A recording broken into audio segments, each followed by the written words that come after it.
All right, let's just get right into it. You see all the headlines, right? Billions of dollars are being thrown at generative AI. But have you ever stopped and wondered why most companies, they're just not seeing any real return on that investment?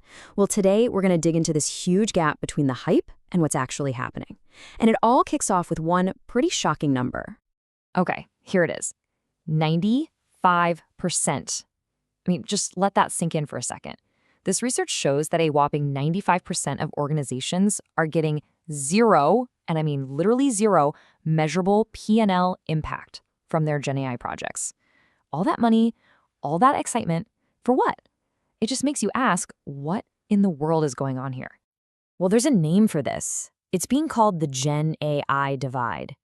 And look, this isn't just some small gap. We're talking about a massive chasm, a canyon, that's separating a tiny handful of winners from, well, basically everyone else who's just spinning their wheels in pilot mode. And here's what's so interesting about it. This divide, it's not about who's got the fanciest model or the deepest pockets. Nope. It's all about the approach. You've got this tiny 5% of companies that are pulling in millions in real value, while the other 95% are just, stuck in this endless loop of science experiments that never actually lead anywhere. And this isn't just an internal company thing either. This divide is literally splitting entire industries wide open. You can see here that only the tech and media sectors are really showing any deep structural changes. For pretty much everyone else, finance, healthcare, you name it, it's mostly just chatter. A lot of noise, but not a lot of action. This quote from a COO in manufacturing just hits the nail on the head. He says, "The hype on LinkedIn says everything has changed, but in our operations, nothing fundamental has shifted." And that, right there, is the perfect summary of this huge gap between what you see on social media and what's actually happening on the factory floor. Okay, so we've laid out the problem pretty clearly. Now it's time to play detective. What's the diagnosis? Why are all these promising AI pilots dying on the vine? How do they go from a super cool demo to a tool that just doesn't make it into the real world? Yeah, this is the big question we've got to unpack. Because the answer to this, it really tells you everything you need to know about who's going to win and who's going to get left behind in this whole new AI era. I mean, just look at this funnel for custom-built enterprise tools. It tells the entire story right here. You start with 60% of companies just kind of kicking the tires, right? Investigating. Then that number plummets to 20% who actually try a pilot. And then, whoa, the bottom just completely drops out. A tiny, tiny 5% actually get implemented. That's not a drop-off, that's a cliff. So what's the root cause? Well, the report calls it the learning gap. And this is the absolute core of the problem. Most of these custom-built enterprise AI tools, they're static. They're dumb in a way. They can't learn from your feedback. They have no memory of what you did 5 minutes ago, and they never ever get smarter. It's like they're permanently stuck on their very first day on the job. And this leads to this weird paradox, right? You've got employees going home and using tools like ChatGPT for their personal stuff, and they love it. It's flexible, it's easy, it just gets it. Then they come into work, and the tools their own company built for them feel brittle, over-engineered, and just completely out of touch with how they actually need to do their jobs. It's got to be so frustrating. And check this out. This quote from a corporate lawyer explains it perfectly. She says, yeah, ChatGPT is great for brainstorming, for getting a first draft going. But when the stakes are high with real client work, it's a no-go. Why? Because it can't remember a single thing about the client or learn from her previous edits. It doesn't build up knowledge. And in a job like hers, accumulating knowledge is like the entire game. All right. Enough doom and gloom about why things are failing. Let's flip the script. Let's talk about solutions. What is that top 5%, the winners? What are they doing that's so different? It's trying to crack open their playbook and see what's inside. Okay, the very first play is a big one, and honestly, it's probably not what you'd expect. The data is crystal clear on this. Trying to build these complex AI tools yourself, in-house, fails twice as often as partnering with an expert vendor.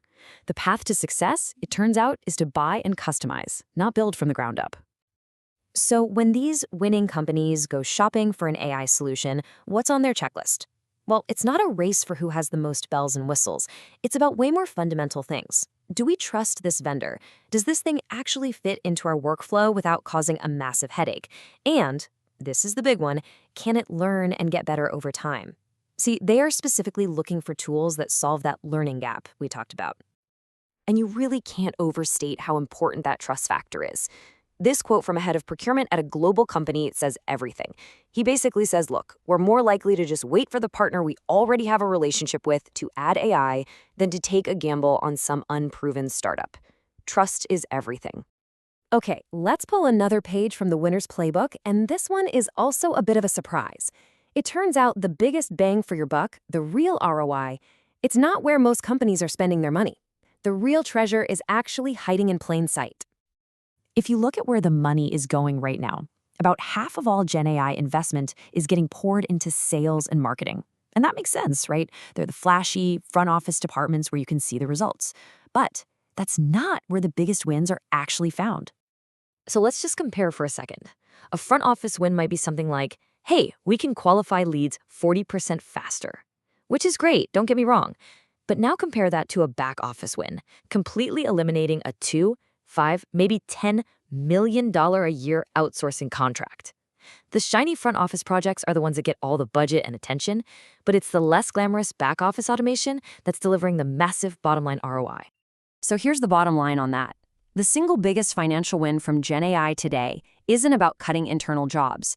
It's about bringing work back in-house by replacing your super expensive external contracts, your agencies, your BPOs, with smarter, learning-based systems. Okay, so let's bring this all home and look ahead, because this whole field is moving at lightning speed. The next big thing, according to this research, is what's called agentic AI. And here's the kicker, the window of opportunity to get on the right side of this Gen AI divide, it's starting to close. You can think of this evolution happening in 3 basic steps. Step 1 is where most companies are stuck right now, with these static tools that need constant handholding. Step 2 is where the winners are playing. They have systems that can actually learn and adapt. But the future, step 3, is this idea of an agentic web, where autonomous AI agents can actually work together across different platforms to get complex stuff done all on their own. And this is why everyone's feeling the pressure. A CIO from a huge financial firm put it perfectly. He said, once we've spent all this time and effort training a system, the cost to switch to someone else becomes gigantic. It's prohibitive. So the choices companies are making right now are basically building these huge defensive moats around their business that are going to be almost impossible for competitors to cross later on. So that leaves us with one final, pretty important question for you to think about. This Gen AI divide is very real. The winners are already pulling away and locking in their lead. That window to pick your strategy and get in the game is closing fast. So the question is, which side will you be on?